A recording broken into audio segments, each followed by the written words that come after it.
Welcome to this week's edition of What You Need to Know, a Canadian Polycast.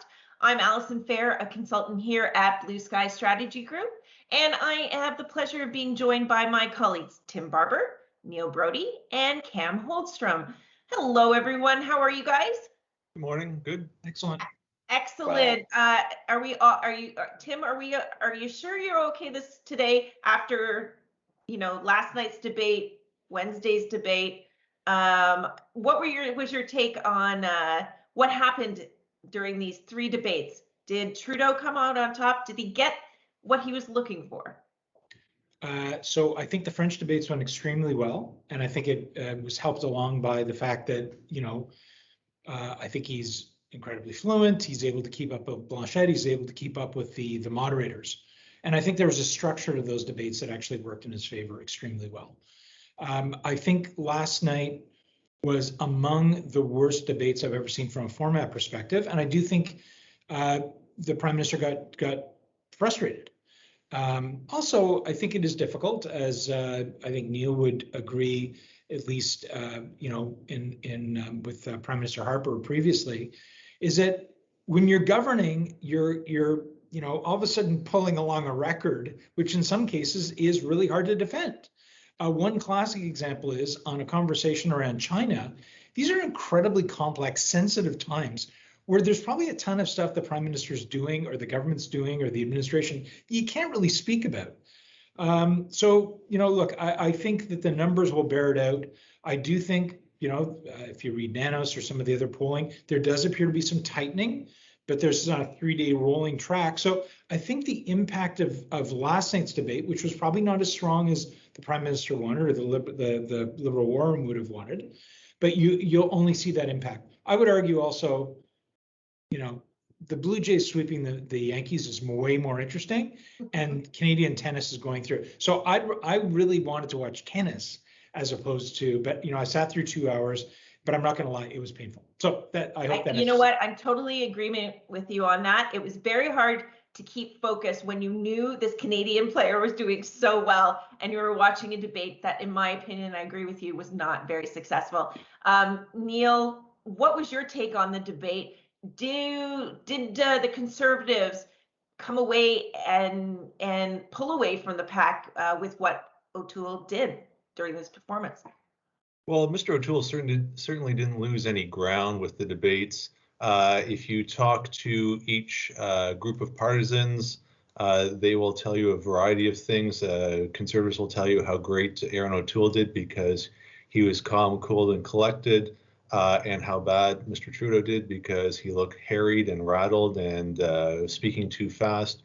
You speak to Liberals, they'll say, oh, the format was bad, even though it's a Liberal format because they brought the debate commissions into existence in 2018. So I'm not really too sure why Liberals would complain about the format when they're the ones who brought in this format. And they'll point to, Mr. O'Toole is still a guns and abortion guy, even though he's not an abortion and guns guy. And NDP, Green, and people will say how well their leaders did, and their leaders did quite well. It's a shame we're not having a second English language debate because even though I personally don't believe that the Greens and the Bloc should be on the debate floor, Ms. Paul acquitted herself quite well, and I can only imagine how much better she would do in extended debate scenarios. And Mr. Blanchet, he was there to rally the troops in Quebec. He has a fairly easy job. All he just has to do is stand up there and complain how bad a job the federal government is doing for Quebec. So all in all, what happens after this? Partisans for the Conservatives will be inspired, and there'll be some wind in their sails. I suspect Liberals will have to double down their effort and get hustling because that wasn't such a great performance by Mr. Trudeau. And the rest of them just continue doing what they're doing. Cam, what do you make of the debates that we've seen? And did Jagmeet Singh, was he able to communicate with voters on his vision and look at a way that, voters who haven't decided saying, you know what, maybe it is time for an NDP government? I absolutely believe he did, and I was quite pleased with how last night went. Format aside, I would just point out on that score up to the side that it's not easy to have any format with 5 leaders on one stage. None of that is ever easy to manage. I point out it's the same format we had last time in 2019, and I had 6 members. I had 6 people on stage. So let's have a little perspective here on all this. And I actually appreciated having a moderator who was trying to control things rather than letting everyone just run roughshod, run circles. When it came to Jagmeet's performance, though, at the end of the day, he had to make that contrast. He had to prove to people why it is that if you voted Liberal before, you shouldn't this time around. And he did. He did it with his own examples. But also, let's be honest, the Prime Minister's calling card of sunny ways has been something that's worked so well for him. And last night, sunny ways were buried deep like Jimmy Hoffa. And that thing, that struck, that even made that contrast that much worse. And to be honest, like a couple of moments that really struck me, like for example, when Mr. Trudeau took a shot at Annamie Paul on caucus management, like that to me felt like punching down. That really did not come off. That did not come off well in my mind. And his comments towards Jagmeet Singh around reconciliation. You know, I still remember in 2019 when Mr. Trudeau said to Mr. Singh, you know, the first racialized leader of a federal party in this country, saying that he hadn't done enough about racism, which I felt came off as very privileged for someone of his position to say that to him. And then to basically say to him last night, well, you're being cynical right now by pointing out our record and you're actually hurting reconciliation. Like that to me, like I felt gaslit. It really did not come off well. And to have people like Cindy Blackstock come out right away and basically, yeah, you say you're not taking to court. No, you are taking to court. Here's the video of your lawyers in court. You know, it's like it came off very poorly. And I think again, it creates that contrast, right? You can go after Mr. Singh for a couple things, but that contrast was made really sharp last night, partially of his own accord, but partially because Mr. Trudeau really took a tack that helped make that contrast even stronger. You all, I know Neil, you pointed out Annamie Paul's performance, and I agree that she probably was the highlight of the debate and actually kept me watching. But we're now 10 days away from the election. So where do we go from here for all the parties? What strategies they need to take from these debates and get them through to the finish line on September 20th? Tim? So a few things. I am sure that sunny ways have been dispensed with. I do think that the ads that came out the contrast ads that came out last Friday on Erin O'Toole moving the country backward have been very successful from their perspective. I think you'll continue to see that. I think there will be hopes and prayers that the People's Party of Canada continues to pull around up to 10, 11%. That is not coming out of progressive voters, trust me. And then I think the tried and true method, two things. One is I think you're going to see a paced tour that will be breathtaking over the next 10 days. And that is Justin Trudeau's stock and trade, and I think he's very effective. Limited by COVID, probably limited by protesters, but that's the way it goes.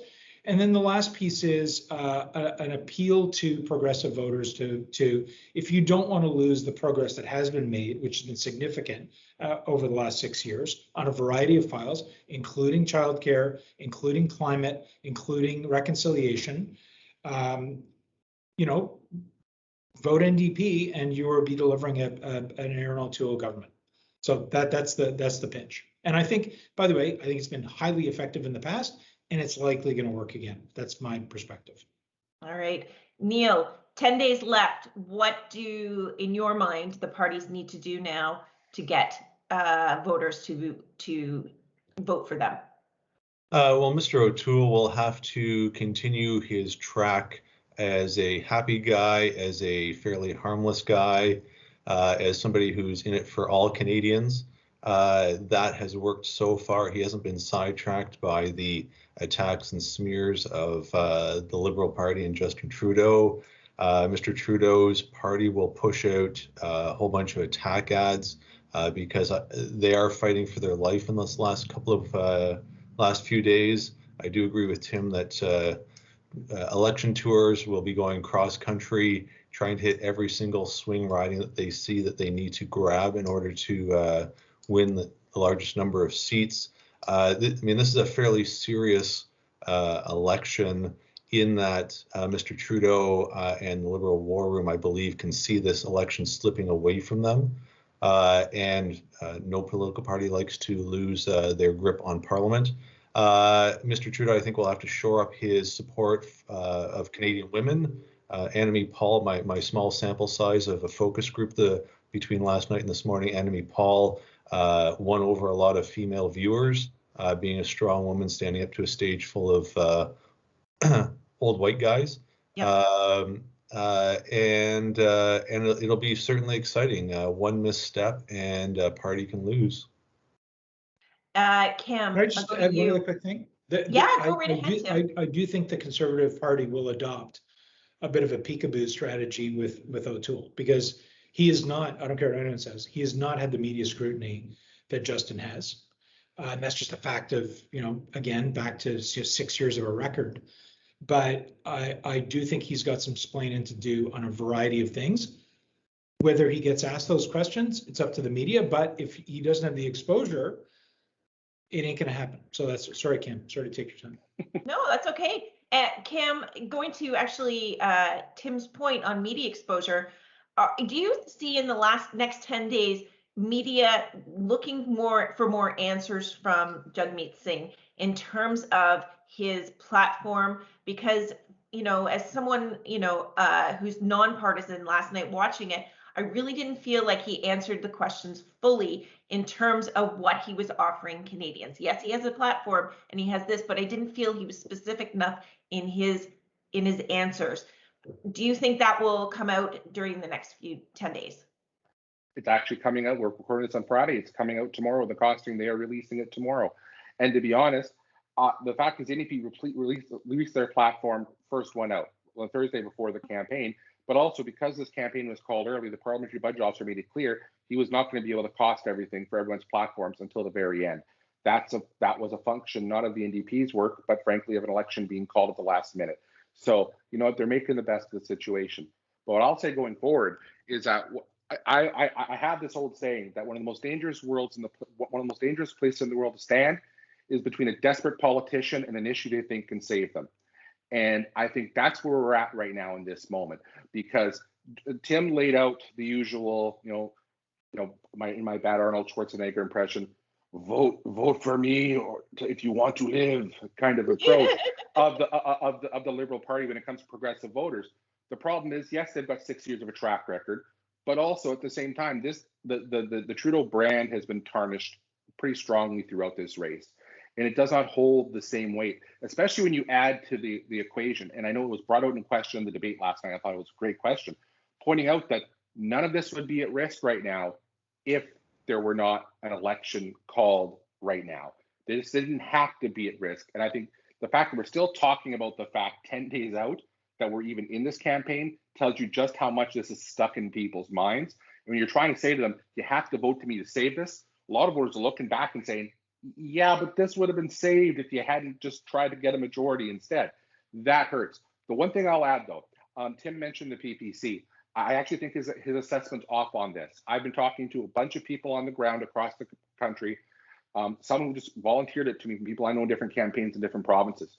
The PPC is taking a little bit of lunch from everyone. Mm-hmm. They're taking a little bit of lunch from everyone, and also from people who have never turned out to vote before.